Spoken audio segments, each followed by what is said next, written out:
Hi guys, imagine storming the beaches of World War II not with a standard issue rifle in your hands, but gripping a basket-hilted Scottish broadsword and with a medieval longbow slung across your back. This isn't fantasy, it's the true story of Lieutenant Colonel John Malcolm Thorpe Fleming Churchill, better known as Mad Jack, the only soldier in the entire war with a confirmed kill using a bow and arrow, and the man who famously stated that any officer who goes into action without his sword is improperly dressed. Today we're diving into the absolutely insane, adrenaline-fueled life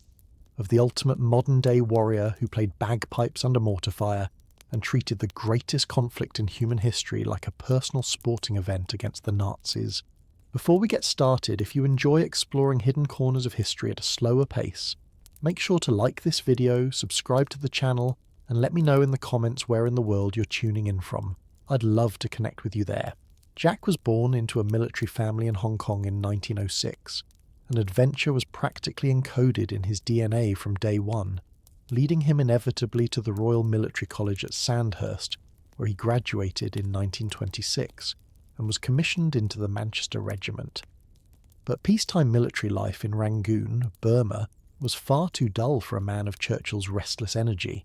So to alleviate the boredom, he developed a deep obsession with playing the bagpipes, an unusual pursuit for an Englishman, learning from the pipe major of the Cameron Highlanders and becoming incredibly proficient, much to the annoyance of his barracks neighbours.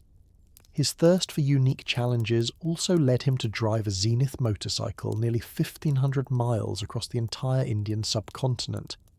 a feat that was considered near suicidal at the time given the road conditions and lack of infrastructure, just because he wanted to see if it could be done. By 1936, the lack of active combat was driving him up a wall, so he resigned his commission to seek excitement elsewhere, spending the next few years working as a newspaper editor in Nairobi, a male model, and even embracing his inner medieval warrior by becoming a professional archer. He got so good with the bow that he represented Great Britain at the World Archery Championships in Oslo in 1939, and his imposing physique and skill with ancient weapons even landed him roles in movies, including playing an archer in The Thief of Baghdad and appearing in A Yank at Oxford. He was living a colourful, almost bohemian life, just waiting for something big enough to match his intensity, and unfortunately for the world, that something was just around the corner in September 1939. When Germany invaded Poland, Jack didn't just re-enlist. He practically kicked down the door of the recruitment office because, in his own words, "I was back in my red coat. The country had got into a jam in my absence."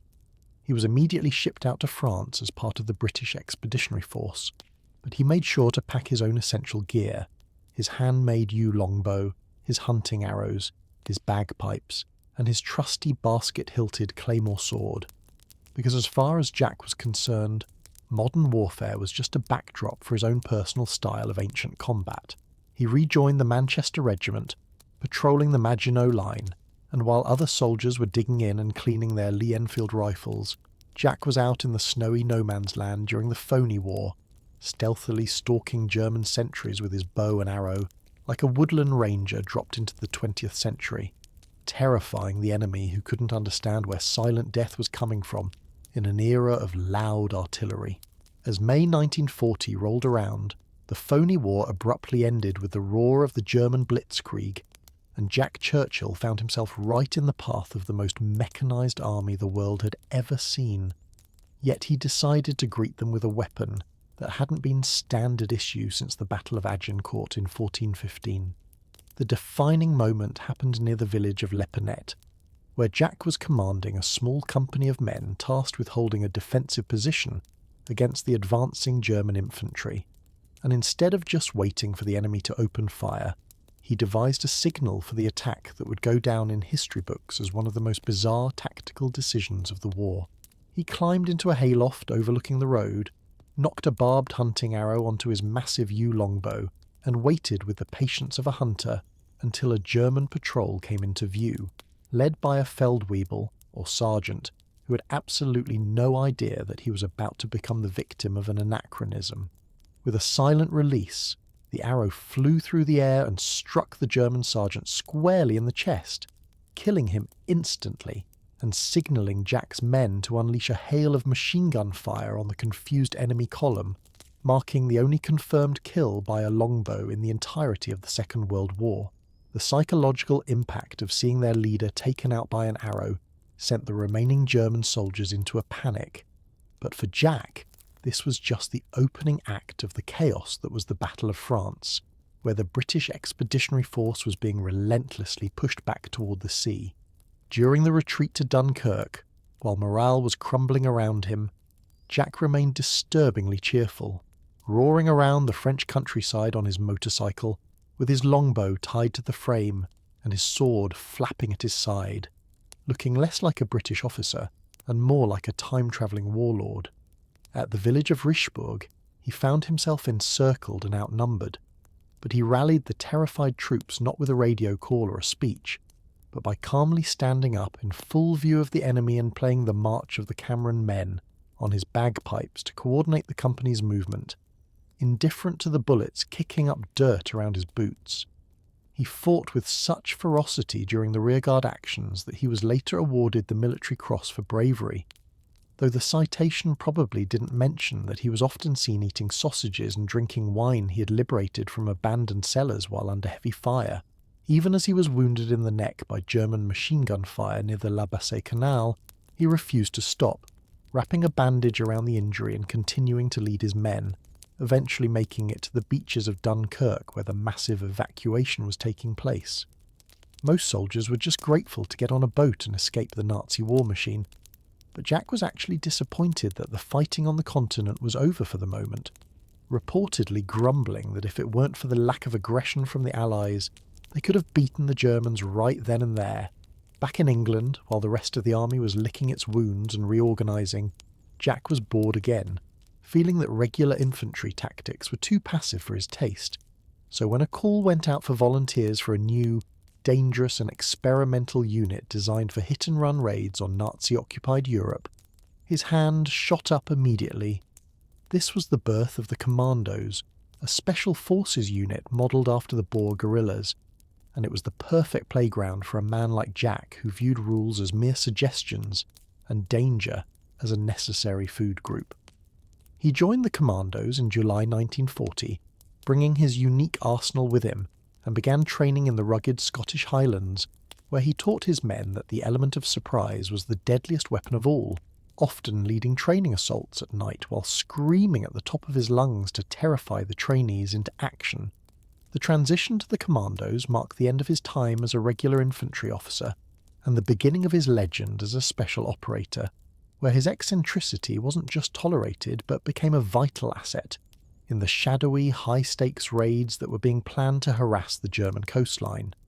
He was assigned to Numru, 3 Commando, and his superiors quickly realised that while Churchill was definitely unhinged by standard military metrics, he possessed a magnetic leadership quality that made men willing to follow him into the gates of hell, provided he had his sword drawn and his pipes playing, and he immediately began petitioning for the most dangerous assignments available, eager to prove that a sword was still a viable weapon in the age of the tank. His first major opportunity to unleash his medieval style of warfare on a grand scale came with Operation Archery, a raid on the German-occupied Norwegian island of Vågsøy, which was not just a strategic strike, but a statement of intent from the British forces that they were ready to take the fight back to Hitler's fortress Europe. On the freezing morning of December 27, 1941, the quiet fjords of Norway were shattered by the thunder of naval guns as Operation Archery commenced, and leading the charge on the island of Vågsøy was none other than Jack Churchill, who turned the amphibious assault into a scene straight out of a heroic epic. As the landing craft approached the shore under heavy enemy fire, while other soldiers crouched low to avoid the bullets pinging off the metal ramp, Jack stood tall at the very front of the boat, completely exposed to the freezing spray and German machine guns, playing the March of the Cameron Men on his bagpipes with a serene look on his face that bordered on madness. As soon as the ramp slammed down onto the rocky beach, he didn't raise a submachine gun like a normal officer. Instead, he threw a grenade with a cricket bowler's precision, drew his basket-hilted claymore sword and sprinted forward into the smoke screaming "Commando!" at the top of his lungs. The sight of a British officer charging through the snow wielding a sword and screaming like a banshee completely terrified the German defenders, who were psychologically unprepared for this level of archaic aggression, causing confusion in their ranks that the rest of No. 3 Commando exploited ruthlessly. Jack led his men through the town of Malloy with ferocious speed, engaging in brutal house-to-house fighting where his sword wasn't just a prop but a tool of command, waving it to direct fire and rally his troops as they cleared out the German garrison building by building. During the heat of the battle, he spotted a pair of German soldiers attempting to set up a mortar position in a narrow alleyway, and rather than calling for backup, he charged them alone with his claymore. The sheer absurdity of the attack causing them to surrender immediately, perhaps thinking they were hallucinating. The raid was a massive success, resulting in the destruction of fish oil factories that were producing glycerin for German explosives, the sinking of thousands of tons of shipping, and the capture of nearly 100 prisoners. But the most enduring image of the operation was Jack Churchill, standing amidst the burning ruins of the Nazi outpost, calmly drinking a bottle of liberated Moselle wine, while demolition charges detonated in the background. A famous photograph from that day captures him perfectly.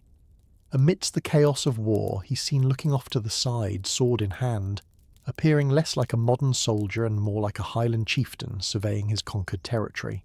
The psychological impact of Operation Archery was profound, as it convinced Hitler that the British were planning a full-scale invasion of Norway, forcing him to divert 30,000 troops and valuable naval resources to the region, effectively tying them up far away from the active fronts where they were actually needed. For his actions at Vogsoy, Jack received the Military Cross and Bar, cementing his reputation as a man who simply could not be killed,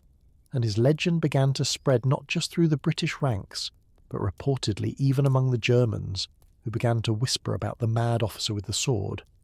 Back in Britain, the press ate it up, but Jack remained humble in his own weird way, insisting that leading men into battle with a sword was simply the most practical way to ensure they saw the signal to advance, ignoring the fact that everyone else used radios and flares. After Norway, the war shifted focus to the Mediterranean, and naturally Jack was right in the thick of the planning for the invasion of Italy, eager to trade the snow of Scandinavia for the sun of the south, provided he could bring his longbow. He spent the interim period relentlessly training his men in Scotland, focusing on physical fitness and mental toughness, often leading them on grueling marches across the Highlands, where he would play the pipes to keep their rhythm, dragging them through bogs and rivers to ensure they were harder than any enemy they would face. By 1943, he was promoted to Lieutenant Colonel and given command of No. 2 Commando, a role that gave him even more freedom to impose his unique tactical philosophy on the battlefield. As the Allies prepared for the invasion of Sicily and then the Italian mainland, Jack made sure his gear was in order. His bow was restrung, his arrows were sharpened, his sword was polished, and his bagpipes were tuned, because he knew the rocky terrain of Italy would be the perfect stage for the next act of his war. The landing at Salerno was looming, and Jack was determined to make an entrance that the Italians and Germans would never forget, viewing the upcoming campaign not as a daunting military operation, but as another glorious opportunity to test his mettle against the Wehrmacht's finest. The invasion of Salerno in September 1943 wasn't just another battlefield for Jack Churchill. It was the stage for perhaps the most audacious single-handed feat of the entire war, a moment where his eccentricity morphed into pure, terrifying genius. As No. 2 Commando landed on the Italian coast, they were immediately thrown into a meat grinder of fierce German resistance, tasked with capturing a heavily defended observation post near the village of Pigoletti that controlled the vital La Molina Pass. The terrain was a nightmare of steep, terraced hillsides covered in vines and brush, perfect for defenders, but a death trap for attackers. Yet Jack saw this as an opportunity to employ the stealth tactics he had perfected in the Scottish Highlands. Under the cover of darkness, he ordered his men to hold back and cover him, while he advanced entirely alone, accompanied only by a single corporal named Ruffle, deciding that a full-scale assault would be too noisy and that a personal touch was required to dismantle the enemy defences.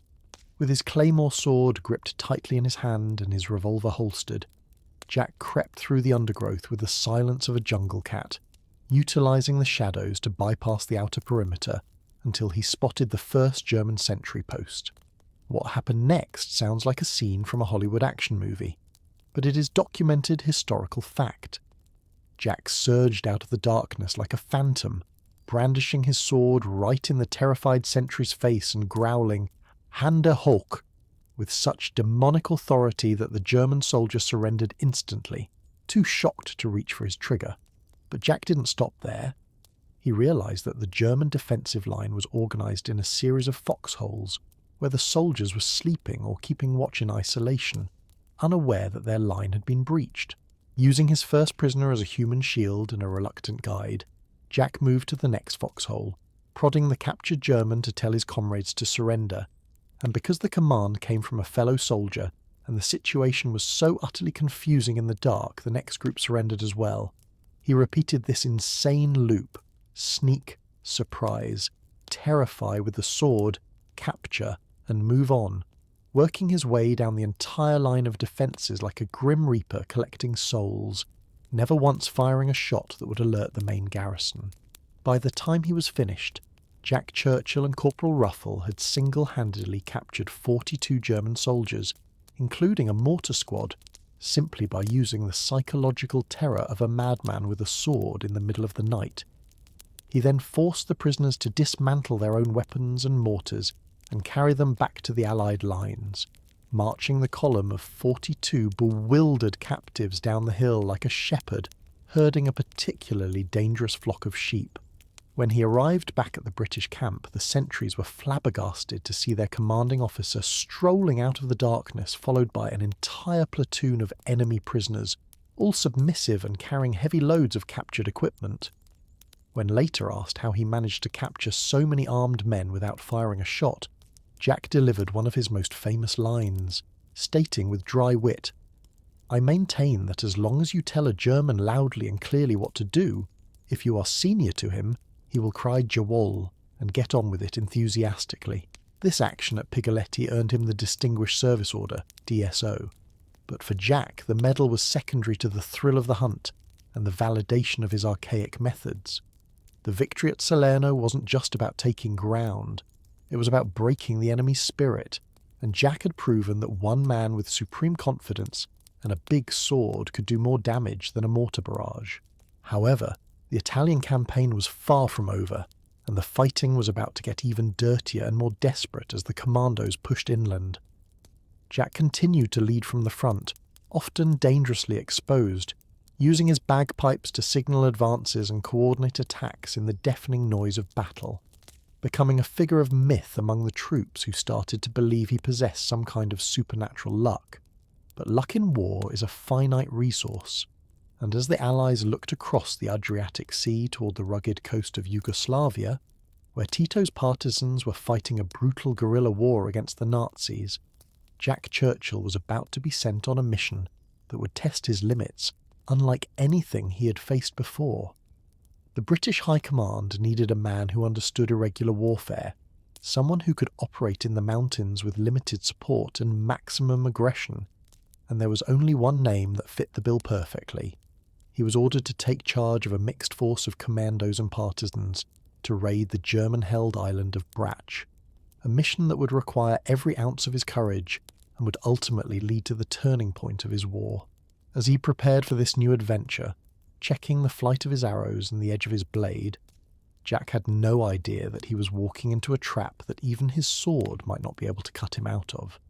By May 1944, the theatre of war had shifted again for Jack Churchill, bringing him to the rugged, sun-scorched islands of the Adriatic Sea, where the stakes were higher than ever, and the enemy was more ruthless than any he had faced in France or Italy. The mission was Operation Flounced, a raid on the German-held island of Brach in occupied Yugoslavia.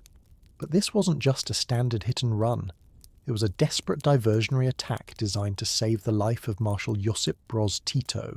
the leader of the Yugoslav partisans, who was currently being hunted down by elite Nazi paratroopers in a neighbouring mountain range. Jack was tasked with organising a motley force consisting of his own battle-hardened No. 2 Commando and a large contingent of Yugoslav partisans, a collaboration that proved to be immediately frustrating for the disciplined British officer, as he found the partisans to be incredibly brave but wildly disorganised and prone to vanishing when the heavy artillery started falling. The target was a formidable hilltop fortress known as Hill 622, the highest point on the island, which the Germans had turned into a literal death trap surrounded by minefields, barbed wire and interlocking machine gun nests that commanded a sweeping view of any approaching force. As the assault began under the cover of a starry night, things immediately started to go wrong, with the partisans failing to attack on the flank as planned, leaving Jack and his small band of commandos to face the full, concentrated fury of the German garrison alone. Undeterred by the fact that he was effectively leading a suicide mission, Jack did what he always did in the face of overwhelming odds. He pulled out his bagpipes. As dawn broke and the commandos were pinned down on the exposed rocky slopes with mortar shells shattering the stone around them, the eerie sound of the Cameronian rant began to drift up toward the German lines, a psychological weapon that confused the defenders just long enough for Jack to rally his men for another push. The fighting was brutal and chaotic, a vertical struggle up a mountain where every step was contested by sniper fire and grenades rolling down the hill, and by the time they reached the final saddle leading to the summit, Jack's force had been decimated. Realizing that the support he was promised wasn't coming, and that retreat would mean slaughter for his wounded men, he made the decision to lead one final, impossible charge to the top, accompanied only by 6 of his toughest commandos. As they sprinted across the open ground toward the German bunkers, bullets tore through their ranks until only Jack remained standing, miraculously untouched by the lead flying around him, but finding himself completely isolated at the summit of the hill. Instead of taking cover or surrendering immediately, he leaned against a rock in full view of the enemy, calmly put his pipes to his lips, and began to play the haunting tune, "Will You No Come Back Again?" a song of farewell that signalled he knew this was the end of the line. The Germans, seeing this lone figure playing music amidst the carnage of their own dead comrades, were momentarily stunned into silence before a grenade finally exploded near Jack's feet, knocking him unconscious and killing the music. He woke up not in glory, but in captivity, surrounded by German paratroopers who were initially planning to execute him as a terrorist commando under Hitler's infamous commando order, which mandated the immediate killing of all captured special forces. However, Jack's life was spared by a German captain named Hans Thorner, who recognised the sheer audacity and chivalry of the man he had just fought, and decided to treat him as a prisoner of war rather than a saboteur, a decision that likely saved Jack from a firing squad right there on the bloody slopes of Hill 622. Being captured was a devastating blow for a man who thrived on being the hunter. But for Jack Churchill, being a prisoner of war didn't mean the war was over. It just meant the battlefield had changed to a prison camp, and he had absolutely no intention of staying there for long. He was transported to Berlin for interrogation, where the Nazis were baffled by his surname, mistakenly believing he might be a relative of Winston Churchill, a confusion that Jack did nothing to dispel as he knew it made him a valuable political pawn. This assumption of high value led to him being transferred to the notorious Sachsenhausen concentration camp, a place of horror and despair where lesser men would have broken, but Jack simply saw it as another challenge to be overcome, another puzzle to be solved with the same ingenuity he used to stalk sentries in France. Even without his sword and bow, his spirit was weaponized, and as he paced his cell in Sachsenhausen, listening to the screams of the tortured and the bark of the guards, he wasn't thinking about survival. He was meticulously planning an escape that would take him right through the heart of the Third Reich. Inside the electrified fences of Sachsenhausen, located just outside Berlin, Jack Churchill was placed in the Sonderlager A, a special compound reserved for Prominenten, or prominent prisoners, whom the SS believed held significant political value, a group that included former prime ministers, family members of Allied leaders, and other high-ranking officers. Life in the camp was a psychological torture of uncertainty, with the constant smell of the crematoriums hanging in the air and the knowledge that their survival hung by the thinnest of threads, dependent entirely on the whims of the Nazi high command. However, Jack refused to be a passive victim, and he immediately began scouting the perimeter for weaknesses, eventually teaming up with another legendary escape artist, Wing Commander Bertram Jimmy James, a survivor of the Great Escape from Stalag Luft III who was just as eager to get back into the fight. Together, these two indomitable spirits hatched a plan that was as audacious as it was dangerous, deciding to dig a tunnel right under the noses of their SS guards, using nothing but a rusty tin can and discarded cutlery they had managed to pilfer from the mess hall. The sheer physical effort required was staggering, as they had to work in total silence during the dead of night, hiding the excavated soil in the crawl space between the floorboards of their barracks, praying that a surprise inspection wouldn't reveal the fresh dirt or the hollow sound beneath the floor. For weeks, they clawed their way through the sandy Brandenburg soil, inch by agonizing inch, battling claustrophobia and the constant fear of collapse, driven by a singular determination to humiliate their captors and regain their freedom. On the night of September 23rd, 1944, with the tunnel finally extending beyond the outer wire, Jack and Jimmy made their move, crawling through the narrow, suffocating passage and emerging into the cool night air on the other side of the fence, effectively vanishing into the German countryside right under the searchlights of one of the most secure facilities in the Third Reich. Once outside, the two men split up to maximize their chances, with Jack deciding to head north toward the Baltic coast, aiming for the port city of Rostock nearly 150 miles away, where he hoped to stow away on a Swedish ship to neutral territory. For the next few weeks, Jack Churchill reverted to his primal instincts, traversing the enemy heartland on foot, moving only at night and hiding in dense thickets during the day to avoid the roving patrols of the Hitler Youth and the Gestapo, who were scouring the area for the escapees. He survived on raw vegetables stolen from gardens, fallen fruit and sheer willpower, navigating by the stars and his memory of the map, effectively becoming a ghost in the machine of Nazi Germany. It was a feat of endurance that rivaled his motorcycle trek across India, but this time the penalty for failure wasn't a breakdown, but a bullet in the back of the head. He managed to cover an incredible distance, making it all the way to the outskirts of Rostock, tantalizingly close to the sea and potential freedom. But his luck finally ran out when he was spotted by a suspicious patrol just a few miles from the coast. Exhausted, starving, and outnumbered, Jack was recaptured.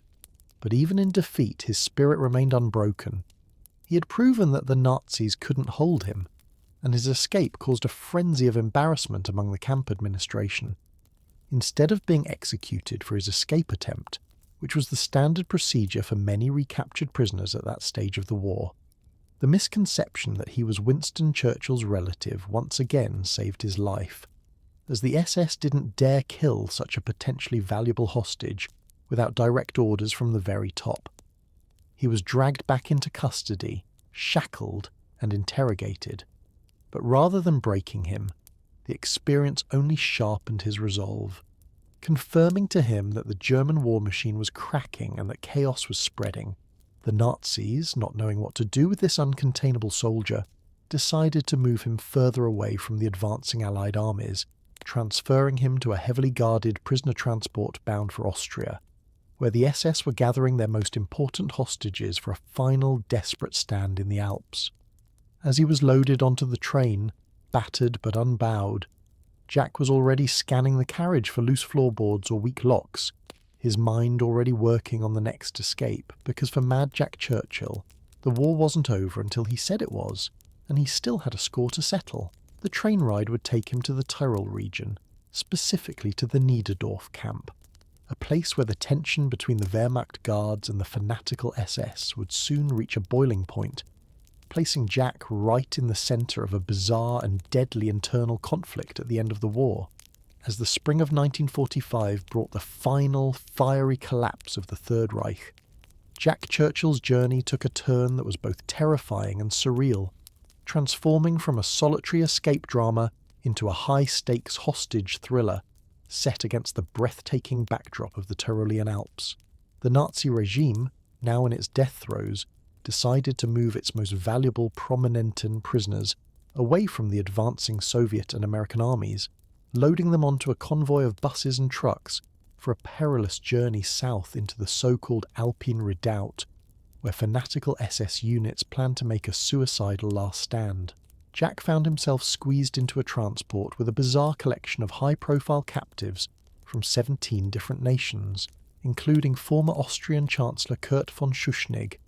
French Premier Léon Blum, various princes, generals, and even the family members of Klaus von Stauffenberg,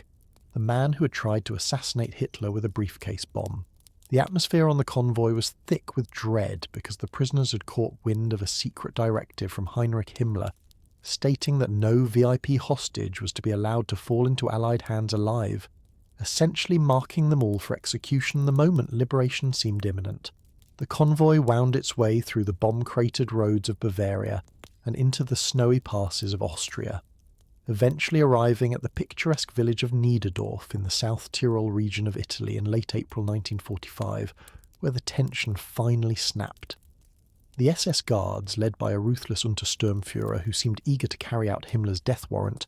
surrounded the village square with machine guns and barricaded the prisoners inside the town hall, creating a standoff that felt like the final scene of a Western movie.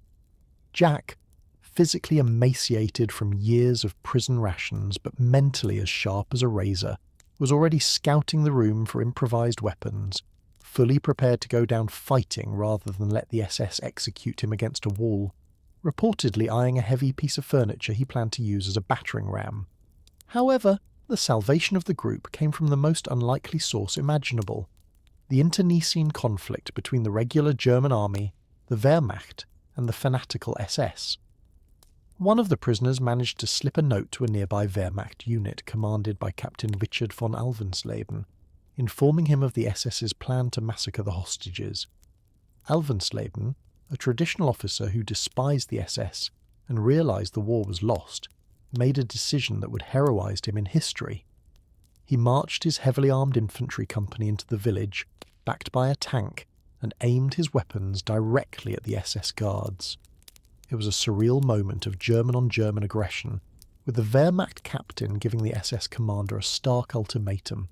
withdraw immediately or be blown off the face of the earth. The SS, realising they were outgunned by their own countrymen and that the end was truly near, backed down and fled into the night,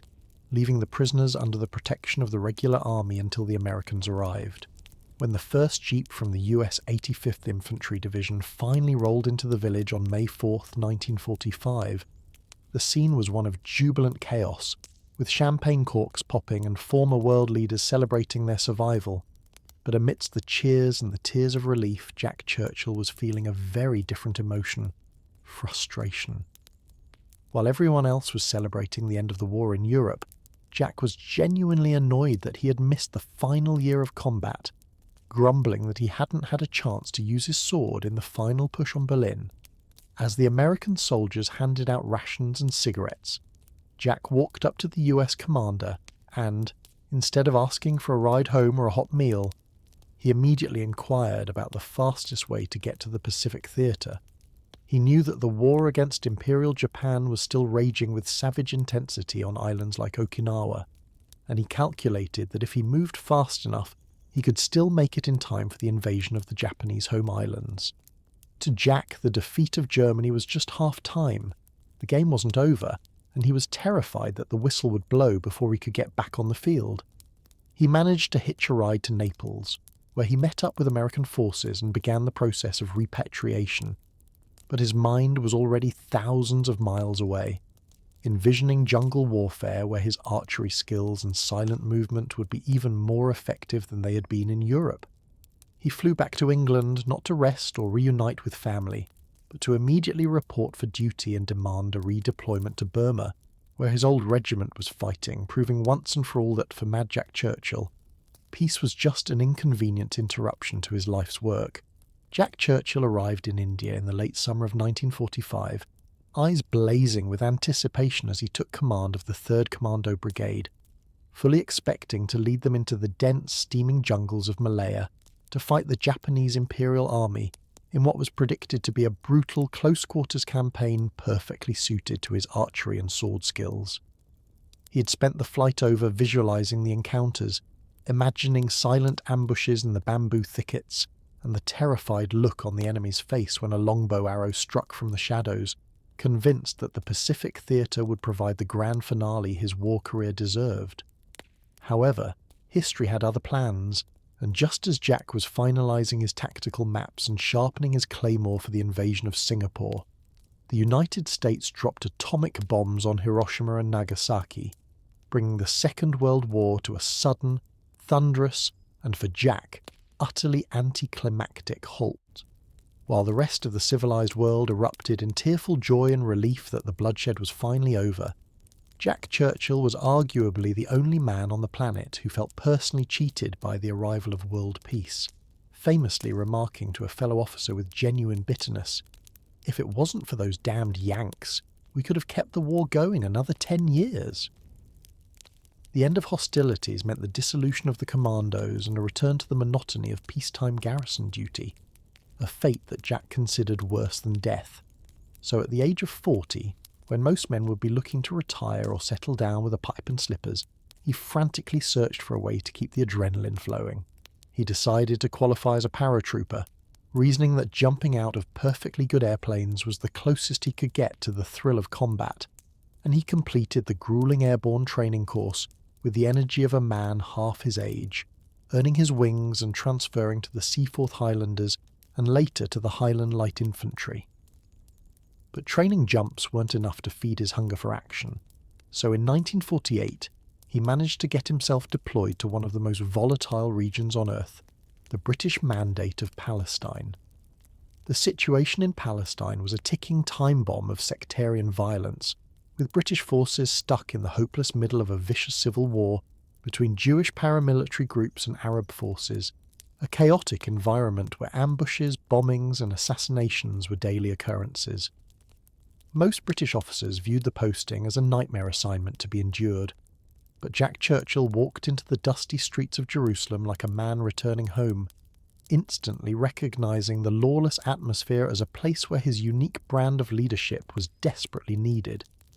He was stationed in Jerusalem during the final bloody months of the Mandate, a time when the city was being torn apart by sniper fire and street battles, and true to form, Jack refused to hunker down in a bunker. He was frequently seen walking through the most dangerous neighbourhoods in full-dress uniform, often carrying a mesmerising walking stick or a riding crop, since swords were frowned upon in peacekeeping missions, though he likely had one stashed nearby, displaying a level of personal courage that left both sides of the conflict completely baffled. His eccentricity was on full display when he would calmly stand in the middle of a street under sniper fire, directing traffic or helping civilians, treating the bullets whizzing past him as minor annoyances rather than lethal threats, projecting an aura of invincibility that actually seemed to protect him. It was during this period that Jack performed one of the most noble and heroic acts of his life, an event that had nothing to do with killing enemies and everything to do with saving innocents, proving that beneath the Mad Jack persona lay a heart of immense chivalry. In April 1948, a convoy of Jewish doctors, nurses and patients from the Hadassah hospital was ambushed by Arab forces in the narrow streets of the Sheikh Jarrah neighbourhood, a deadly trap that turned the convoy into a shooting gallery with no escape. While other British units hesitated to intervene due to strict rules of engagement and the political complexity of the situation, Jack Churchill didn't wait for orders. He grabbed a handful of men and a Bren gun carrier and charged straight into the kill zone. He arrived to find the buses burning and the medical personnel being slaughtered, and in a display of sheer fearlessness, he marched out into the open, waving his walking stick and demanding a ceasefire, acting as a one-man human shield in a desperate attempt to stop the massacre. When the firing didn't stop, he organised the evacuation of as many survivors as he could, personally carrying the wounded to safety while bullets kicked up the dust around his feet, his only concern being the lives of the civilians caught in the crossfire. This incident at the Hadassah convoy wasn't just a skirmish. It was a tragedy that claimed nearly 80 lives,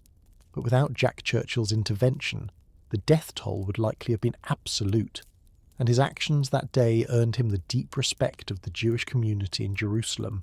who saw this eccentric British officer not as an occupier, but as a righteous man who refused to stand by while innocents died. Following the horrific ambush of the Hadassah convoy, Jack Churchill didn't retreat into the safety of the barracks to write reports. Instead, he immediately took charge of the evacuation of the remaining patients and staff from the besieged Hebrew University and Hadassah Hospital on Mount Scopus, a logistical nightmare that required nerves of steel, as the convoy had to pass through hostile territory where snipers were watching every move. He coordinated the movement of hundreds of civilians with the same precision he had used to raid Nazi bunkers, personally ensuring that the armoured buses were loaded correctly and that the defensive perimeter was tight, effectively saving hundreds of lives that would have otherwise been lost to the escalating violence of the 1948 Arab-Israeli War. As the British mandate crumbled and the Union Jack was lowered in Palestine for the final time, Jack found himself once again a soldier without a war, a dangerous predicament for a man who required adrenaline to function. But rather than fading away, he accepted a posting that would take him to the other side of the world and unlock a surprising new passion. In the late 1940s, he was sent to Australia to serve as an instructor at the Land Air Warfare School, a prestigious position that sounds dry on paper, but in reality gave Jack access to the rugged Australian coast, where he discovered the sport of surfing long before it became a global phenomenon or a Beach Boys lyric. Just as he had mastered the bagpipes and the longbow, Jack attacked surfing with obsessive dedication, designing and building his own surfboards out of wooden cork because standard equipment simply didn't exist or wasn't durable enough for the way he wanted to ride. He became a familiar, if somewhat bewildering sight on the beaches of New South Wales. A decorated World War II hero with battle scars and a fierce moustache, charging into the pounding surf to catch waves with the same intensity he had once used to charge German machine gun nests, proving that his need to conquer nature was just as strong as his need to conquer enemies. Upon returning to England in the mid-1950s, Jack was faced with the ultimate enemy. A desk job at the War Office in London, a fate that for him was akin to being in prison, forcing him to wear a suit and tie and commute daily on a train like a regular civilian drone. However, Jack Churchill was incapable of being normal, and he quickly developed one of the most famous and hilarious eccentricities of his entire life to cope with the boredom of the daily commute. Every evening, as his train chugged back toward his home, Jack would suddenly stand up in the carriage, open the window and hurl his heavy leather briefcase out into the darkness into someone's backyard, leaving the other passengers completely flabbergasted and wondering if the poor man had finally snapped. The truth, however, was purely practical. The spot where he threw the briefcase was actually his own back garden, and he had calculated the exact timing of the train passing his house so he wouldn't have to carry the heavy bag from the station to his front door, famously explaining to a shocked conductor that he was simply saving himself the trouble. During this period of relative peace, he also indulged his love for archery and medieval combat by appearing as an extra in the 1952 Technicolor film Ivanhoe, starring Robert Taylor and Elizabeth Taylor, where he was hired to play an archer firing from the castle walls. It was the perfect side gig for Mad Jack, allowing him to legally shoot arrows at people on a movie set, and legend has it that he even brought his own longbow to the filming, because he didn't trust the prop department to provide a weapon with the correct draw weight. Even as he aged, the fire in his belly didn't dim.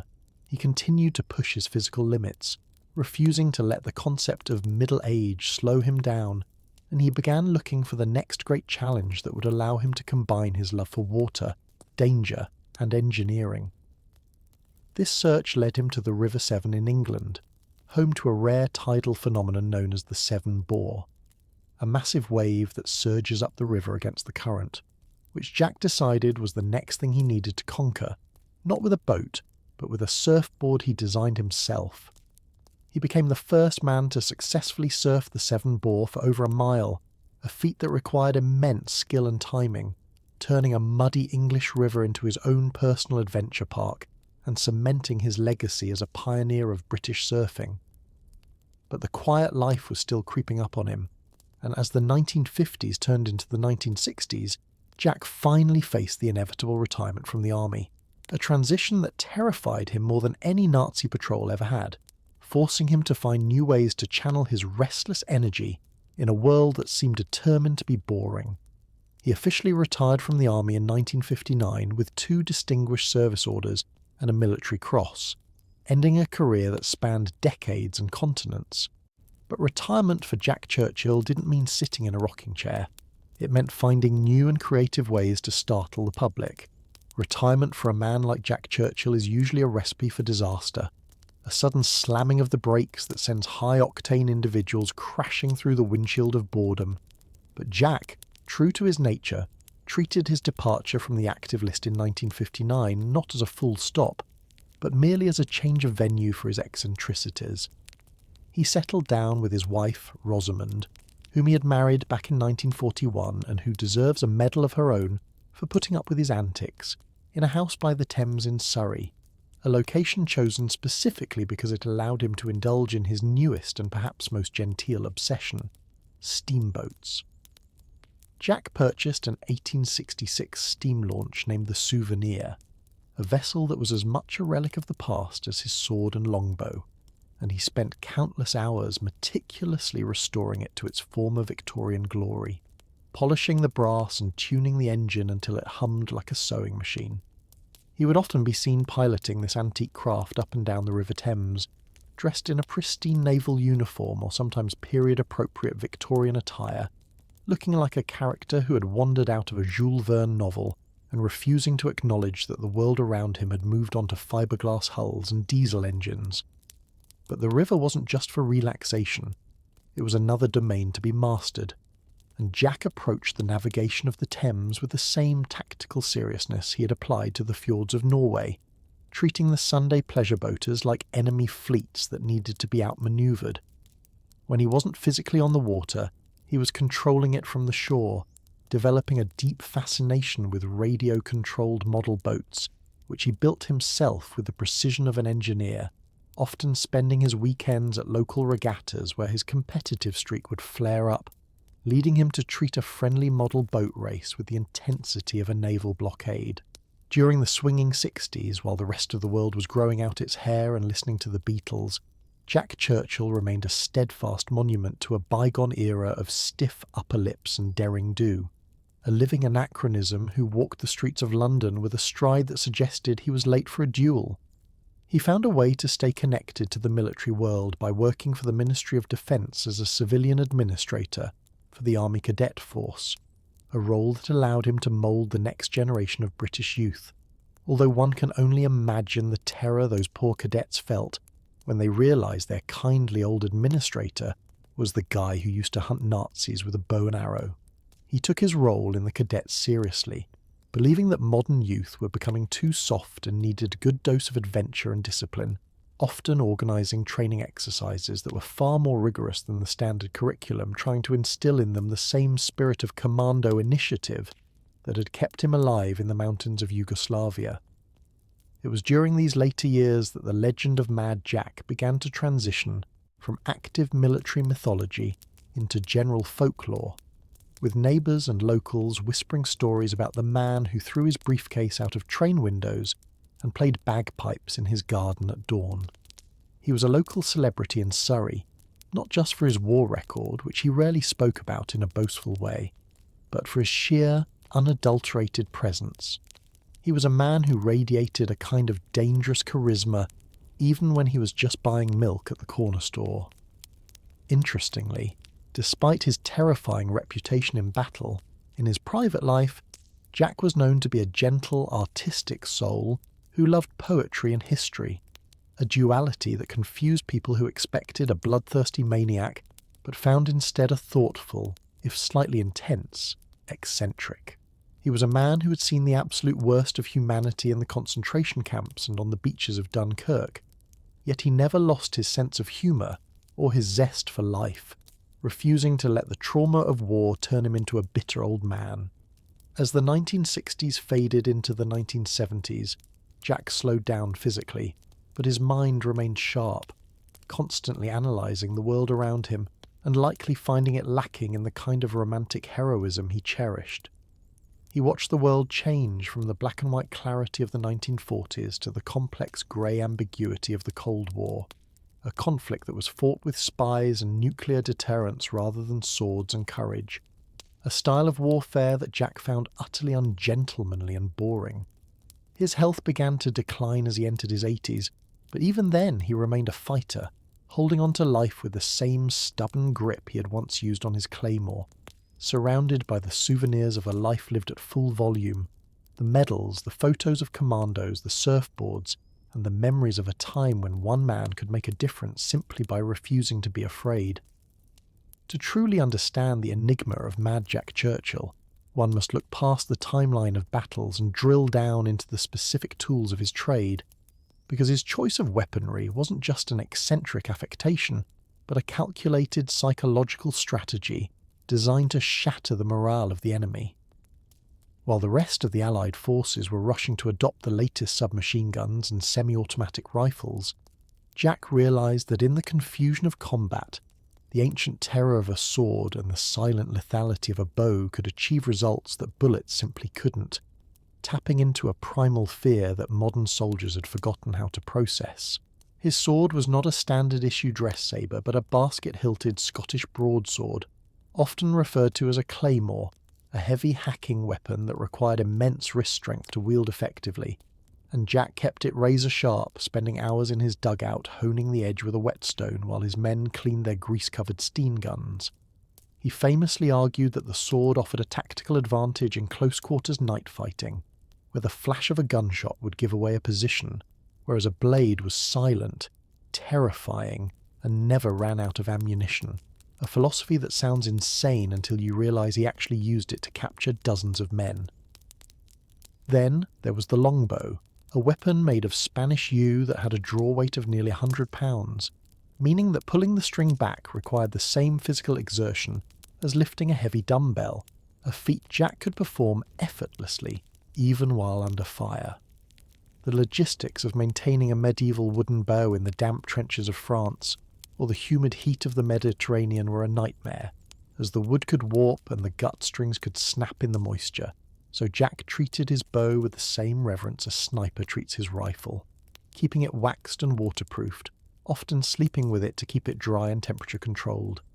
He didn't just carry these weapons for show, he was a master of their ballistics, understanding that the silent flight of an arrow caused a different kind of panic than the crack of a rifle, making the enemy feel like they were being hunted by a ghost rather than fought by a soldier. This obsession with silent killing and shock tactics made him a natural fit for the commandos, but it also put him at odds with the increasingly mechanised nature of the American and British armies, creating a fascinating friction between Jack's romantic warrior ethos and the industrial reality of World War II. When American GIs, who were loaded down with Gran rifles, grenades and chewing gum, first encountered Jack in the Italian theatre, they often thought he was a hallucination or a local crazy person until they saw him in action, at which point their confusion turned to a mixture of horror and hero worship. There is a story, perhaps apocryphal but widely circulated, of an American colonel in Italy asking Jack why he carried a sword into the age of tanks, to which Jack supposedly replied that while a tank could break down and a rifle could jam, a sword was an extension of the will and never failed as long as the arm holding it was strong. This reliance on the physical self rather than the mechanical machine was the core of his philosophy. He believed that technology made soldiers soft and that the reliance on artillery and air support stripped war of its personal element, turning it into a distant, impersonal slaughter which he found distasteful. He wanted to look his enemy in the eye, to dominate them through superior skill and courage rather than superior explosives, a mindset that harkened back to the Homeric heroes of ancient Greece rather than the conscript armies of the 20th century. Even his bagpipes were a weapon of war in his eyes, a sonic device used to coordinate movement and intimidate the enemy, as the sound of the pipes cuts through the roar of battle better than a human voice and carries a cultural weight that signals, "The Highlanders are coming," a message that had terrified Europe for centuries. He played tunes like "Bluebonnets Over the Border," not just to entertain, but to trigger a Pavlovian response of aggression in his own men and dread in the Germans, effectively hacking the psychology of the battlefield with music. This dedication to his unique loadout also meant he had to be physically superior to everyone else on the field. You can't carry a broadsword, a longbow, a quiver of arrows, bagpipes, a revolver, and grenades without being an absolute athlete. And Jack was known for his boundless stamina, often outmarching men half his age while carrying double the kit. He was a living experiment in the validity of archaic warfare, proving that while the tools of killing change, the fundamentals of fear, surprise, and leadership remain eternal. And for a brief, violent window in the 1940s, he forced the modern world to bow down to the effectiveness of the medieval. Behind the flamboyant weaponry and the bagpipes lay a military mind that was surprisingly astute. For Jack Churchill was not merely a lunatic charging into fire. He was a pioneer of what we now call asymmetric warfare, understanding decades before modern special forces doctrine that when you are outnumbered and outgunned, you must change the rules of the game to survive. His leadership style in No. 2 Commando was a masterclass in calculated recklessness, where he instilled a culture of aggressive independence in his men, teaching them that the standard operating procedure was usually the quickest way to get killed in an irregular fight. He despised the rigid, plodding nature of the regular infantry, referring to their tactics as herd movement, and instead drilled his commandos to think like poachers, emphasizing stealth, individual initiative, and the ability to live off the land, skills he had honed during his pre-war travels and his time as an archer. While other officers were obsessing over shiny boots and parade ground drills, Jack was leading his men on exhausting cross-country runs through the Scottish mists, often waiting in ambush to attack them with training grenades to test their reactions, believing that if they couldn't handle the stress of a simulated attack, they would crumble under the real thing. This training philosophy created a unit of men who were fiercely loyal to him, not because of his rank, but because they knew he was the hardest man in the regiment. He never asked a soldier to do something he wouldn't do himself, usually first and with a smile on his face. This bond was crucial because the missions assigned to the commandos were often borderline suicidal, requiring a level of trust that went beyond the manual. For instance, during the training for the raids on Norway, Jack insisted on live-fire exercises that terrified the health and safety inspectors of the time, if such things existed in 1941, but ensured that his men were inoculated against the sound of bullets cracking overhead. He was also a firm believer in the power of morale and humour in the face of death, often making light of terrifying situations to keep his men from freezing up. One anecdote recalls him standing on a landing craft as it was being tossed around by rough seas and enemy mortar fire, calmly adjusting his kilt and commenting on the bracing sea air, as if he were on a holiday cruise. This attitude filtered down through the ranks, creating a unit culture where fear was acknowledged but never allowed to take the wheel, a psychological edge that proved decisive in battles like Salerno. Moreover, Jack's eccentricity acted as a strange kind of protective shield for his career. In a rigid military hierarchy where nonconformity was usually crushed, Jack's undeniable results and his mad persona made him untouchable, allowing him to bypass bureaucratic red tape that would have stopped a lesser officer. Generals looked at his reports, filled with accounts of bow and arrow kills and sword charges, and simply shook their heads, realizing that while Churchill was a nightmare for the uniform regulations, he was exactly the kind of chaos agent they needed to disrupt the German lines. He also had a profound respect for the enemy's fighting ability, never underestimating the Germans, which is why he prepared so obsessively. He viewed the Wehrmacht as a worthy opponent in a deadly sport, a perspective that kept him sharp and prevented the dangerous complacency that plagued other Allied commanders. His tactical briefings were legendary for their brevity and clarity, often boiled down to simple, aggressive objectives like get to the top of the hill, kill everyone who isn't us, and make a lot of noise doing it. stripping away the confusion of over-planning that often paralysed operations. It is also worth noting that despite his medieval arsenal, Jack was fully competent with modern weapons. He was a crack shot with a revolver and a Bren gun, but he chose the sword and bow because he understood the morale effect, the shattering impact on enemy discipline when they are confronted with something they cannot understand. In the heat of battle, a German soldier knew how to react to a rifleman, but he had no training manual for a screaming Scotsman waving a claymore, and that split second of hesitation was the space in which Jack Churchill operated and won. He was the ultimate outlier in a war of machines, a reminder that the human spirit, when sufficiently motivated and slightly unhinged, is the most dangerous weapon on the battlefield. This unique blend of archaic chivalry and modern commando ruthlessness made him a figure of fascination not just for his own troops, but for the military historians who would later study the evolution of special operations, recognizing that Jack wasn't looking backward to the past. He was looking forward to a new kind of warfare where the individual warrior was supreme. To fully grasp the phenomenon of Jack Churchill, we have to look at the bloodline, because it turns out that madness was something of a family trade, albeit one that Jack took to its absolute logical extreme. He wasn't an only child, but part of a trio of brothers who all seemed to possess an excess of testosterone and a deficiency in the fear gene, creating a family dynamic where high-stakes military service was just the standard topic of conversation at the dinner table. His younger brother, Thomas Bell Lindsay Churchill, known as Tom, was a formidable soldier in his own right, rising to the rank of Major General, and also serving in the commandos, and while Tom was certainly more regulation than Jack, often playing the role of the straight man to his brother's wild antics, he shared that same Churchillian grit and eventually wrote a definitive history of the Commando Crusade.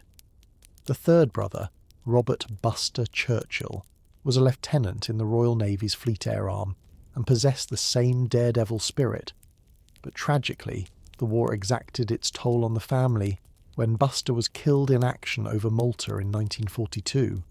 a loss that Jack rarely spoke about but which undoubtedly fueled the cold, calculated fury he unleashed on the Axis forces.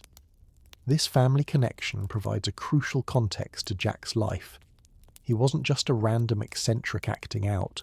but part of a generation and a specific family culture that viewed service as the highest calling and danger, as a necessary companion to honour, a mindset that is difficult for us to comprehend in the safety of the modern world. It is also a subject of intense debate among military historians why Jack Churchill, with his laundry list of insane feats, capturing 42 men at swordpoint, leading the charge at Vogsoy, holding the perimeter at Dunkirk with a bow, was never awarded the Victoria Cross, the highest military decoration for valour in the face of the enemy. Many argue that he was robbed, that his actions at Pigoletti alone were worth a VC, but the prevailing theory is that the British military establishment simply didn't know what to do with him. His methods were so unorthodox, so borderline theatrical, that the stiff upper lip generals in London might have viewed him as too much of a maverick to be the poster boy for the Empire's highest award. There was a sense that the VC was for serious soldiering, and charging around with a bow and arrow while effective felt too much like a stunt to the conservative brass, meaning Jack had to settle for 2 distinguished service orders and a military cross, a collection that would still make him a god among mortals but perhaps didn't fully reflect the sheer scale of his bravery. Jack himself, in true stoic fashion, never complained about the lack of a VC, viewing the survival of his men and the defeat of the enemy as the only metrics that mattered, and he likely found the bureaucratic wrangling over medals to be a bore compared to the excitement of actually earning them. His relationship with the myth of Mad Jack was also complex. He knew he was a legend, and he certainly played up the character when it suited him. But he was also deeply protective of the reality of war, often shutting down people who tried to glamorize the bloodshed without understanding the cost. He was known to be incredibly kind to the widows of his fallen men, maintaining correspondence with families for years after the war,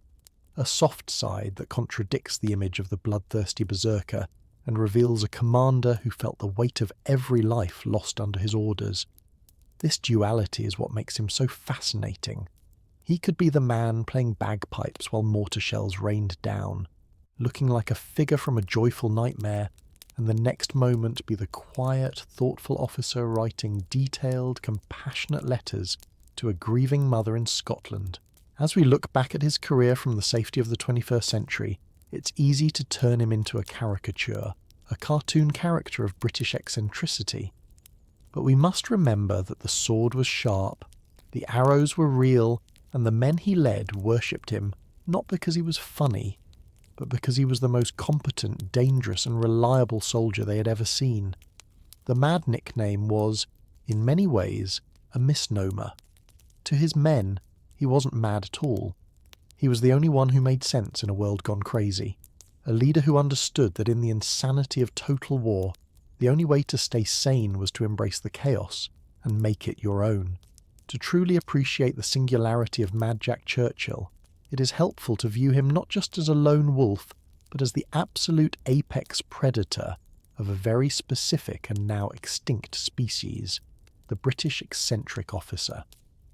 While World War II produced other colourful characters, like the one-eyed, one-handed Adrian Carpenter Wyatt, who famously pulled the pins out of grenades with his teeth, or Major Digby Tatham Water, who led a bayonet charge at Arnhem while carrying a rolled-up umbrella because he couldn't remember the password, Jack stood out because his eccentricity wasn't just a quirk, it was a fully integrated combat system.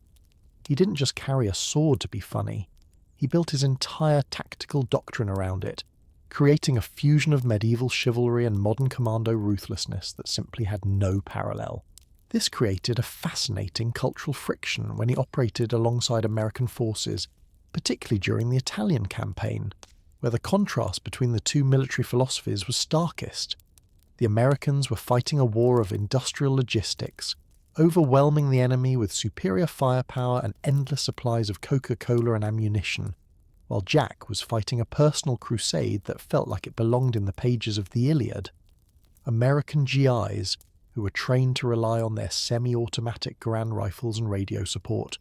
would watch in stunned silence as this British colonel led a charge with a broadsword, often asking each other if the British army had run out of guns, only to be silenced when they saw the effectiveness of his methods.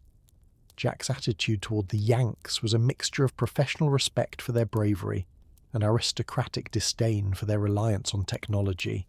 a sentiment famously encapsulated in his grumbling that the Americans had ruined the war by ending it so abruptly with the atomic bomb,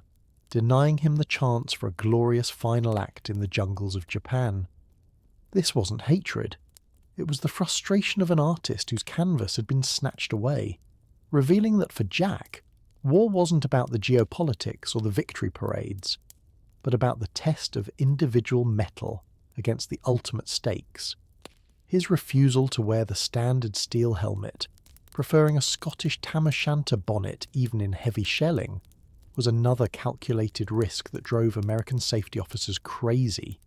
But Jack argued that a small piece of metal wouldn't stop a direct hit anyway, and that the bonnet helped his men identify him instantly in the chaos, a logic that prioritised leadership visibility over personal survival. This reckless visibility became a key part of his legend, creating a force multiplier effect where his mere presence on the battlefield acted as a morale boost equivalent to a fresh platoon of reinforcements. His men figured that if the colonel could stroll through mortar fire playing the bagpipes and live, then maybe they could survive too. It's also worth noting that despite his mad moniker, Jack was a teetotaler in regards to spirits and rarely drank to excess, meaning his battlefield insanity was fueled purely by natural adrenaline and a zest for danger, not Dutch courage, which makes his feats even more terrifyingly impressive. He was operating on a level of high-functioning intensity that most people can't sustain for minutes, let alone years, and he demanded that same level of alertness from everyone around him. In the quiet moments between battles, while others were resting, Jack would often be found practicing his archery or maintaining his kit with obsessive detail, treating his longbow arrows like precious jewels, checking the fletching and the points to ensure they would fly true, because in his mind a jammed rifle was a mechanical failure, but a missed arrow was a personal failure of skill. This intense focus on self-reliance resonated deeply with the commando ethos he helped forge, influencing the training of future Special Forces generations who learned that while technology is useful, the ultimate weapon is the human mind and the will to win against impossible odds. As the war ended and the world moved into the Cold War era of spies, nuclear deterrence and proxy wars, Jack Churchill remained a living monument to a more visceral, hands-on style of combat, a man who had looked the 20th century in the eye and decided he preferred the 14th. The post-war era for Jack Churchill was less a retirement and more a series of bizarre and wonderful side quests, as if the main storyline of the global conflict had ended and he was now determined to explore every hidden corner of the open-world game that was his life. One of the most delightful of these adventures occurred in 1952, when MGM Studios came to England to film Ivanhoe, a Technicolor spectacle based on Sir Walter Scott's novel about knights, castles and chivalry, subjects that were basically Jack's religion. Hearing that they needed skilled archers, Jack didn't just audition. He essentially showed up and demonstrated that he was probably the only man in the country who could actually hit a target from a castle wall with a warbow while looking completely authentic doing it. He was cast as an archer, defending the castle of Torquilstone, and if you watch the movie closely you can spot him, a figure of intense concentration, drawing a bow with a fluidity that no actor could fake, firing arrows that were likely aimed with a little too much enthusiasm for the comfort of the stuntmen below. It was a perfect collision of fiction and reality, where Hollywood's version of the medieval warrior met the real thing, and Jack reportedly enjoyed the experience immensely, treating the film set like a low-stakes battlefield, where the craft services table was the only objective to capture. Around the same time, his passion for surfing, which he had ignited in Australia, found a new and unlikely outlet in the muddy waters of the River Severn in Gloucestershire, where he became a pioneer of river surfing on the Severn Bore. The Bore is a tidal phenomenon where the incoming tide from the Atlantic is funneled into the narrowing estuary of the river,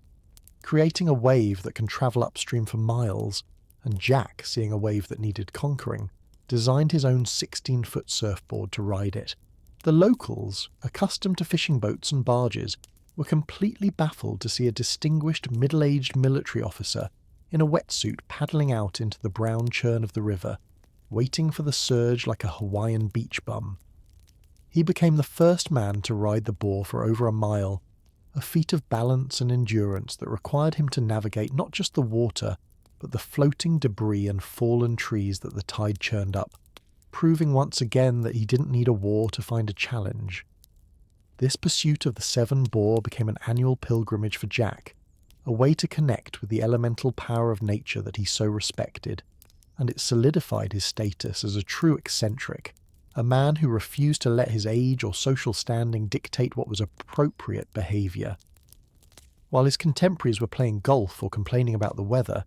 Jack was carving his own boards, studying tidal charts, and literally riding the tide, embodying a spirit of perpetual youth that was infectious to everyone who met him.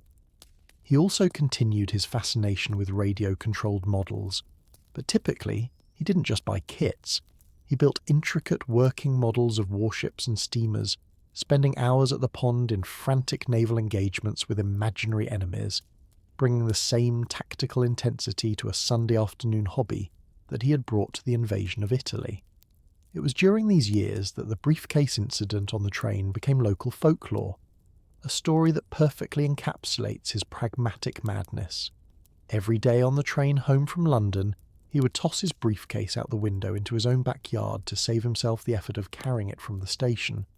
Conductors and passengers would watch in horror, convinced he had finally cracked, unaware that they were witnessing a stroke of genius time management from a man who viewed inefficiency as the enemy. This period of his life was defined by a gentle, whimsical anarchy.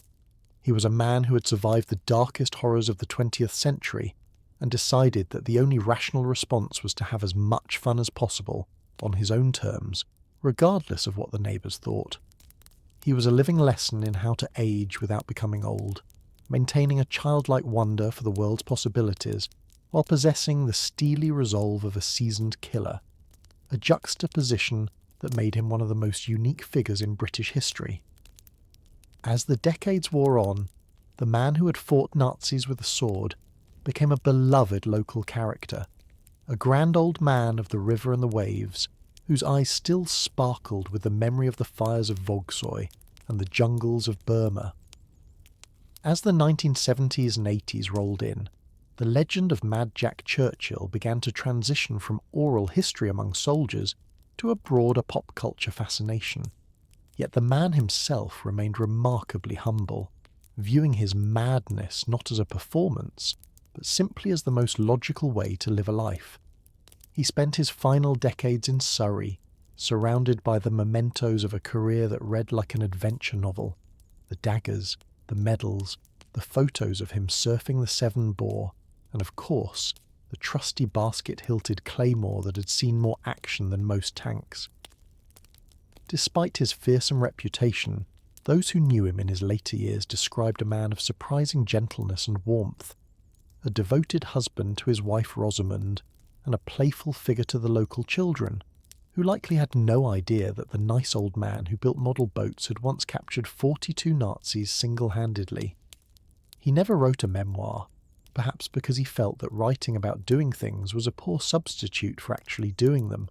or maybe because he believed that his actions spoke loudly enough on their own, leaving the storytelling to historians and awestruck journalists. His health eventually began to fail, the inevitable conquest of time finally catching up with the soldier who had outrun so many bullets.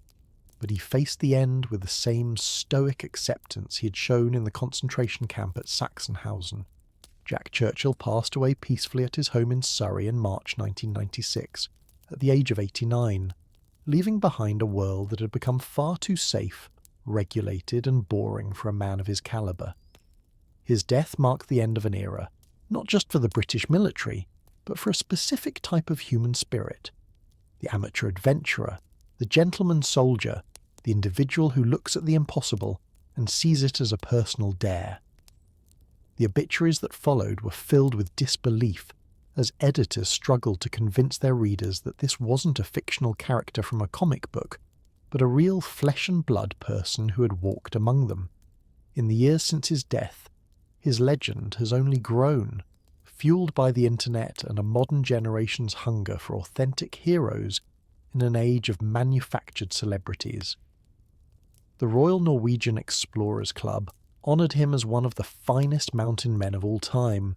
a tribute to his exploits in their country, and the archery community continues to revere him as the only man to effectively use their sport in modern warfare. But perhaps his greatest legacy isn't the kills or the medals, but the philosophy he embodied, the refusal to be defined by the technology or the expectations of his time. He proved that a single individual, armed with nothing but conviction and a big sword, could still make a dent in the machine of modern history. Today, his story serves as a reminder that normal is just a setting on a washing machine, not a requirement for life, and that sometimes the craziest option, like bringing a bow to a gunfight, is actually the smartest one. As we look back on the 20 parts of his life, from the motorcycle rides across India to the beaches of Dunkirk, from the prison break in Berlin to the surf of the Severn River, we see a man who didn't just survive the 20th century. He grabbed it by the lapels and shook it until it became interesting. Mad Jack Churchill didn't just fight a war, he turned it into his own personal epic, and in doing so he became immortal, leaving us with the enduring lesson that while any officer can carry a gun, it takes a true legend to carry a sword. To really understand the phenomenon of Mad Jack Churchill, we have to stop looking at his equipment as mere props and start analysing them as the tools of a master tactician who understood the psychology of terror better than any military manual of his time could explain. The decision to carry a Scottish broadsword, specifically a basket-hilted claymore, into the machine gun fire of World War II wasn't just a fashion statement or a nod to his heritage. It was a calculated instrument of psychological warfare designed to break the enemy's cognitive processing loop. In close-quarters combat, which was the specialty of the commandos, The battlefield is a chaotic sensory overload of noise, smoke and confusion, and soldiers are trained to react to specific threats, like the silhouette of a rifleman or the sound of a bolt cycling. But when a German sentry, already on edge in the dark, suddenly saw a screaming figure charging at him with a 3-foot blade raised high, his brain simply couldn't process the anachronism fast enough to pull the trigger. It was a glitch in the Matrix moment that caused a split-second freeze, and that freeze was all Jack needed to close the distance. This is what modern military theorists call the OODA loop: observe, orient, decide, act. And Jack's medieval appearance disrupted the orient phase so violently that the enemy was defeated before they could even decide to shoot. Furthermore, the physicality required to wield his chosen weapons effectively is often overlooked. His longbow wasn't a sporting toy, but a massive warbow, with a draw weight of nearly 100 pounds, meaning that every time he fired, he was lifting the equivalent of a heavy sack of cement with his back muscles. To do this while tired, hungry and under fire required a level of core strength and stability that was Olympic in its standard, making Jack not just a brave soldier, but a supreme athlete who treated the war as the ultimate decathlon. He had to keep his arrows dry in the soaking rains of Europe, protecting the organic materials from rot and warping, which meant he was essentially caring for a delicate musical instrument in the middle of a mud pit, a testament to his obsessive discipline. Then there was the issue of the Commando Order, or Commando Befehl, issued by Hitler in 1942, which stated that all Allied commandos captured in Europe and Africa should be executed immediately without trial, regardless of whether they were in uniform or attempting to surrender. Jack Churchill was the living embodiment of everything Hitler hated, an irregular, uncontainable, individualistic warrior, and yet, ironically, it was his adherence to an ancient code of chivalry that likely saved him from this grim fate. When he was captured on Brach playing his bagpipes, the German soldiers were so baffled and arguably impressed by his suicidal bravery that they hesitated to execute him on the spot, and the German captain, Hans Thorner, famously refused the order to kill him and the other survivors, claiming, "I am a soldier, not a butcher." This interaction highlights a fascinating paradox. By fighting like a warrior from the past, Jack invoked a respect from the enemy that a modern soldier with a submachine gun might not have received, effectively using his madness as a form of diplomatic immunity in the middle of a genocide. It's also crucial to mention that Jack's eccentricities extended to his specific view of officer conduct. He believed that an officer's primary job was to be visible, to be a rallying point, which is why he disdained camouflage for himself, preferring to stand tall and be seen. He argued that if his men could see him calm and composed and playing the bagpipes, they would feel a sense of order in the chaos, a theory that was proven right time and again as his units sustained lower casualty rates than expected given the dangerous nature of their missions. He was essentially a living battle standard, a human flag that refused to fall, and his men followed him not because they were ordered to, but because they were curious to see what insane thing he would do next. This cult of personality is a dangerous thing in an army, usually discouraged by high command, but in the case of the commandos, who operated in small teams behind enemy lines, it was the glue that held them together when the radio batteries died and the ammunition ran low. Jack Churchill didn't just fight the Nazis, he fought the very concept of modern, impersonal, industrial warfare, trying to inject a dose of personal honour and individual skill back into a conflict that was largely decided by factory output and artillery tonnage. His legacy challenges the notion that technology is the only decisive factor in war, reminding us that at the sharp end of the spear, it still comes down to the spirit of the man holding the weapon, and in Jack's case, that spirit was unbreakable, undeniable, and utterly, wonderfully mad.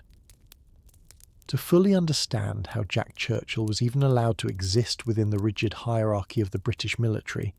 one must understand the unique culture of the Commandos, a unit that was practically designed to be a sanctuary for the army's glorious misfits. When Winston Churchill, no relation though Jack certainly didn't mind the confusion, called for a force of hunter-class troops to reignite the war spirit after the disaster at Dunkirk. He inadvertently created a home for men like Jack, soldiers who found the parade ground discipline of the regular army to be suffocating and counterproductive. The Commando Training Centre at Achnacarry in the Scottish Highlands was known as the Commando Basic Training Centre, but it was effectively a school for legalised hooliganism, where recruits were taught to kill with their bare hands, live off the land, and operate without the safety net of a supply chain, a curriculum that Jack took to with the enthusiasm of a kid in a candy store. While other instructors taught the use of the Fairbairn Sykes fighting knife, a sleek and silent weapon designed for sentry removal, Jack was the living proof that a 3-foot broadsword was just as effective if you had the nerve to use it, arguing that the sheer visual terror of a sword often did the job before the blade even made contact. This environment of professional eccentricity meant that Jack wasn't an outlier, but rather the ultimate expression of the commando ethos, a man who took the concept of unconventional warfare to its absolute literal limit. It is also fascinating to compare Jack to his contemporary, Lord Lovat, another eccentric commando leader who famously ordered his personal piper, Bill Millin, to play bagpipes on the beaches of Normandy during D-Day while under heavy fire. While Lovat was an aristocrat playing the role of the feudal lord, Jack was a pure warrior poet, a man who played the pipes not just for tradition, but because he genuinely believed the music was a force multiplier that could alter the physics of the battlefield. The two men represented a golden age of British military eccentricity that effectively died with the end of the Empire, a time when personal quirks were seen as signs of character rather than liabilities. There is also the logistical mystery that military enthusiasts often debate. Where exactly did Jack get his arrows? In a war where supply lines were stretched to the breaking point, delivering millions of rounds of .303 ammunition, there was no column on the quartermaster's clipboard for medieval broadhead arrows,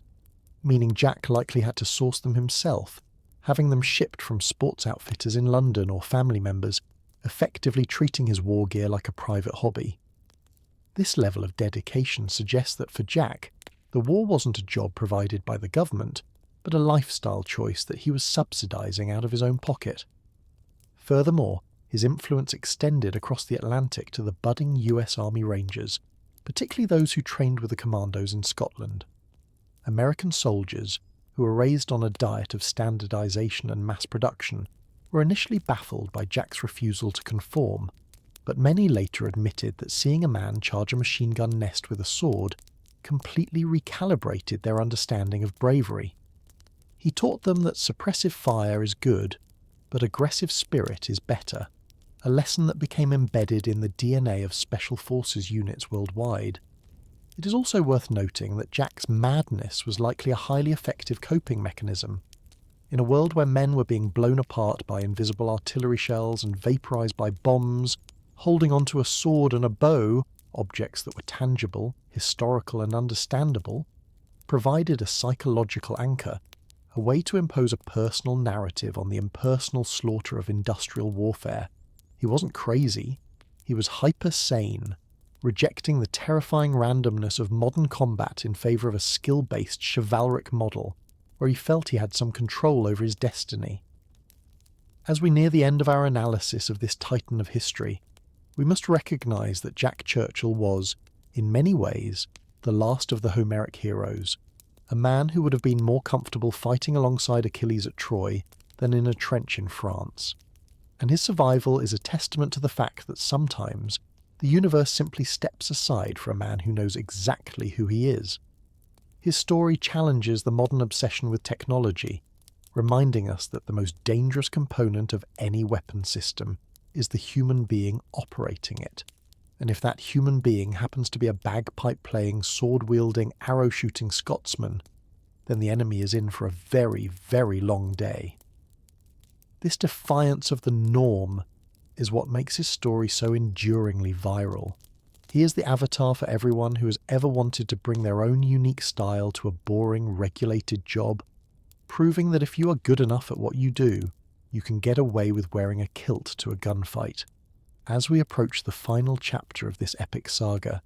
it is worth pausing to consider the absolute tragedy of the duel that history denied us, Jack Churchill versus the Imperial Japanese Army. When the atomic bombs fell in 1945, ending the war before Jack could deploy to the Pacific, the world was spared further bloodshed, but military historians lost out on the ultimate warrior matchup of the 20th century. Imagine the scene: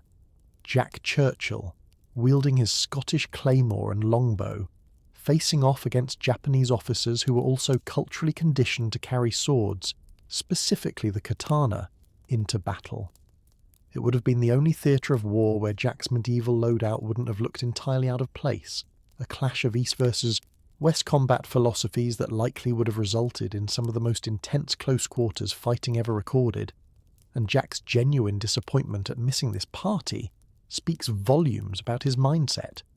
He didn't want the war to end because he felt he hadn't yet tested himself against every possible variety of warrior the world had to offer. But beyond the battlefield, we must also recognise that Jack Churchill was a true Renaissance man of danger, a figure who defied the stereotype of the grunt soldier by being surprisingly cultured and artistic.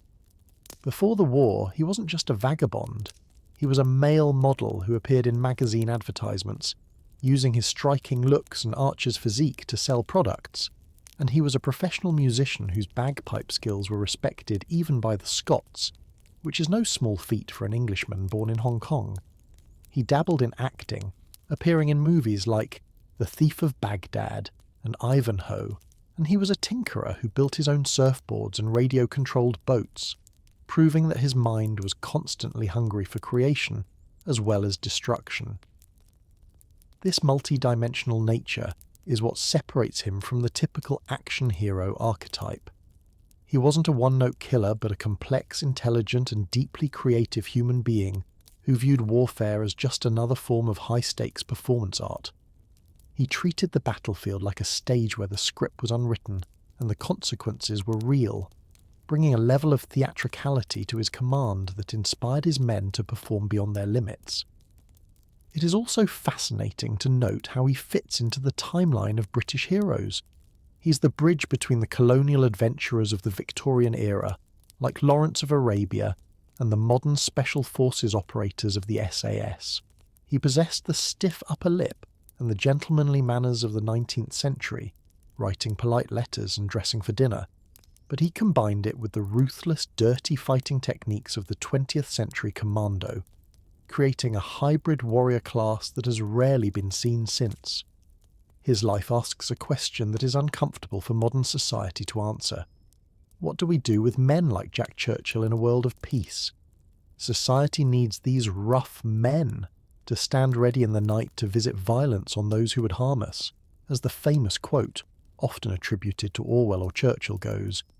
But when the daylight comes and the war is over, they often find themselves alienated by the very civilization they saved. Jack, however, refused to be alienated. He simply pivoted his intensity to surfing, to eccentric train commuting, and to preserving the memory of the commandos, showing that a warrior spirit doesn't have to be toxic. It can be joyous, adventurous, and life-affirming. He never became the bitter old soldier complaining about soft generations. Instead, he led the army cadets and showed them that adventure was still possible if you were willing to look for it, passing the torch of his indomitable spirit to thousands of young people who likely had no idea they were being trained by a legend. He was the ultimate main character in a world of NPCs, non-player characters, a man who realised early on that the rules of society are largely imaginary, and that if you walk with enough confidence and a big enough sword, people will simply get out of your way and let you do whatever you want. As we look at the legacy he left behind, it's not just about the confirmed kills or the medals. It's about the sheer audacity of existing as Jack Churchill, a man who looked at the terrifying mechanised meat grinder of World War II and decided to treat it like a sporting event. A perspective that is as terrifying as it is inspiring. He reminds us that even in the darkest times when the world seems to be falling apart, one person with a refusal to compromise their identity can become a beacon of hope, or at least a source of utter confusion for the enemy, and that in itself is a victory worth celebrating. So, as we close the book on the incredible life of Lieutenant Colonel John Malcolm Thorpe Fleming Churchill, we are left with a story that defies every logical probability of survival, a narrative that feels less like a biography and more like a glitch in the simulation of history. In an era defined by industrial slaughter, where men were reduced to statistics and the individual was often crushed by the machinery of war, Mad Jack stood up, drew his sword and screamed "No!" to the anonymity of the modern battlefield, carving out a legacy that will likely never be repeated because the world has simply become too safe and too regulated to allow such a magnificent anomaly to exist again. He proved that even in the face of the apocalypse, style matters, attitude matters, and courage is the one currency that never suffers from inflation, demonstrating that a man who is totally committed to his own worldview can force the rest of the world to play by his rules, even if just for a moment. Today, Jack Churchill is often shared as an internet meme, a fun trivia fact to bring up at parties about the guy with the bow, but to reduce him to just a fun fact is to miss the profound point of his existence. He was a living testament to the indomitable human spirit, a reminder that we are not defined by the times we live in, but by how we choose to face them, and that sometimes the most rational response to an irrational world is to go a little bit mad. His life challenges us to look at our own safe, comfortable existences and ask if we have lost something vital, that spark of adventurous insanity that drove men like him to surf tidal waves and charge bunkers, pushing us to find our own longbows in a world of smartphones and spreadsheets. He was a soldier, an adventurer, a musician, and a rebel. But above all, he was free in a way that very few people ever managed to be, unbound by the fear of death or the judgment of his peers, marching entirely to the beat of his own bagpipes until the very end. It is poetic that a man who sought danger so voraciously died peacefully in his sleep, perhaps the only way death could ever catch him off guard, but his spirit lives on in every underdog who refuses to quit, in every eccentric who refuses to conform, and in every soldier who understands that morale is just as lethal as ammunition. So the next time you feel overwhelmed by the odds, or feel like the world is too big and you're too small, just remember the man who stormed the beaches of Europe with a basket-hilted sword and a quiver of arrows, and remember his golden rule. Any officer who goes into action without his sword is improperly dressed, a sentiment that might not be practical for your morning commute, but serves as a perfect metaphor for facing life with your best armour on. Thank you for joining us on this wild journey through the life of the maddest lad of World War II, a story that proves reality is indeed stranger and far more awesome than fiction. So keep your arrows sharp, keep your head high, and never be afraid to be the only one in the room holding a sword.